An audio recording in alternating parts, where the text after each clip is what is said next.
Escape to Paradise is based on a true story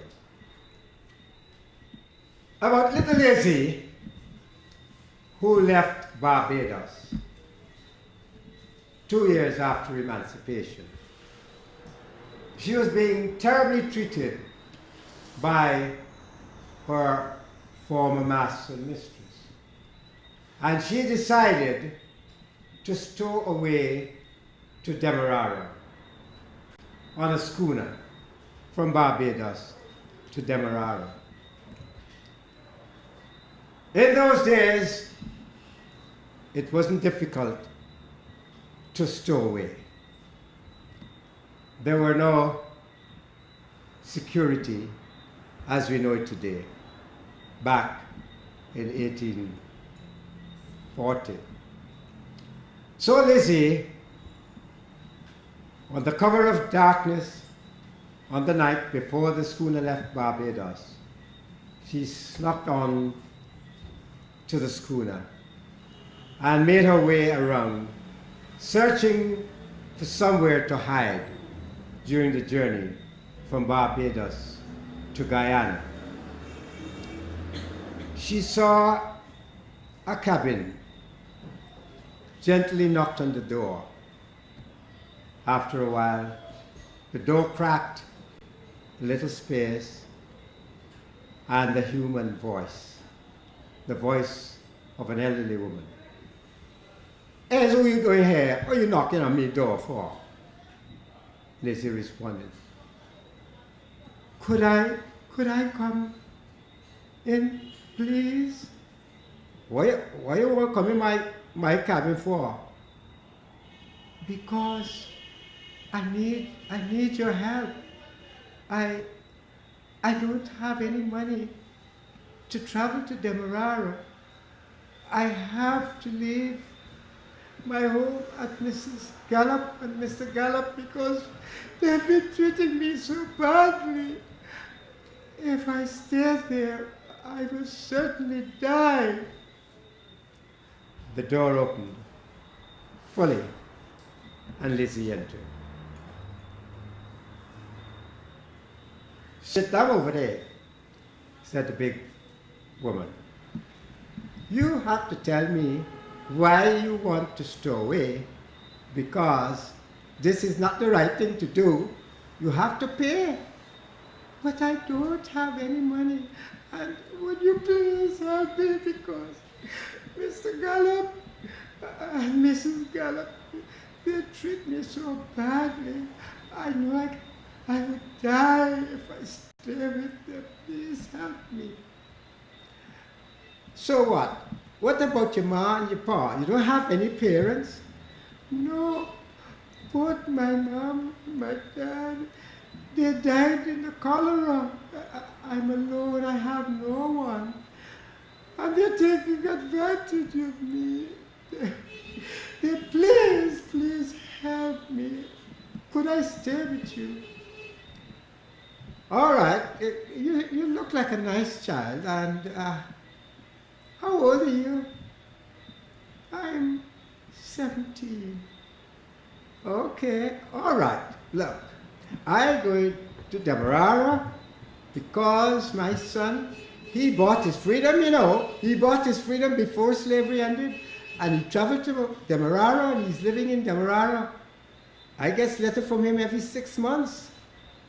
And I promised to go and join him in Demerara. Could you take me with you there?" "All right, I'll take you.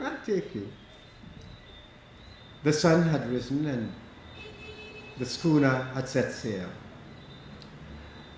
In about 4 or 5 hours, the sea got rough, the blue Caribbean Sea, and so that schooner was dashing from left to right, up and down, and the elderly lady fell sick. Lizzie comforted her. Lizzie was her maid, if you will. The elderly lady poked her head through the porthole and emptied the contents of her stomach into the Caribbean Sea.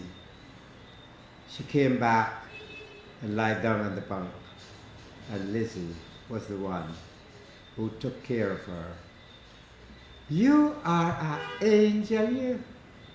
Lizzie, it's a good thing I take you in my cabin, because if it were me alone, I don't know what I could have done. Thank the good Lord for sending me. You're not a stowaway. You're an angel. You come here to look after me. After many more hours, the schooner entered Port Georgetown, and the elderly lady and Lizzie disembarked, went through the official paperwork, and then proceeded to find her son. But where is your son? Asked Lizzie. Oh, well, he said he lives a place called Good for Wacting, somewhere up, he said, the East Coast. And if I walk straight up, I could find him, because it's just one road. And when I walk about 4 or 5 miles, keep asking anybody where Good for Wacting is. And when he meet there, he go find me. The two women, an older woman and a younger woman, made their way facing the rising sun, going eastward.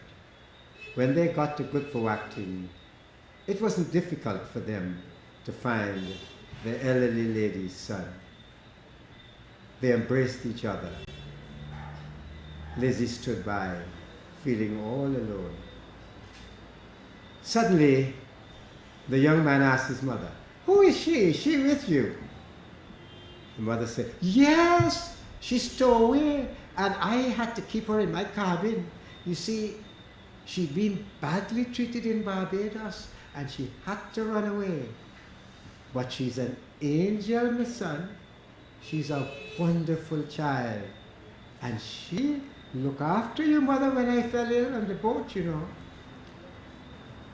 Her son looked at Lizzie, a long, deep look, which his mother observed.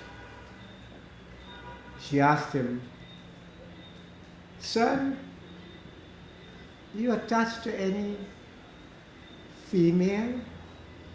Not really, mother, not really." Well then,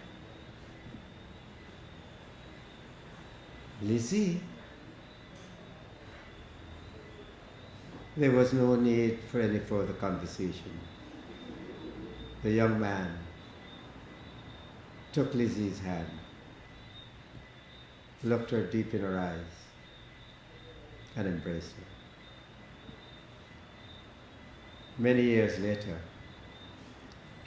they became the parents of Guyanese children, grandchildren, great-grandchildren, who live at Sisters Village on the west bank of Demerara. A true story.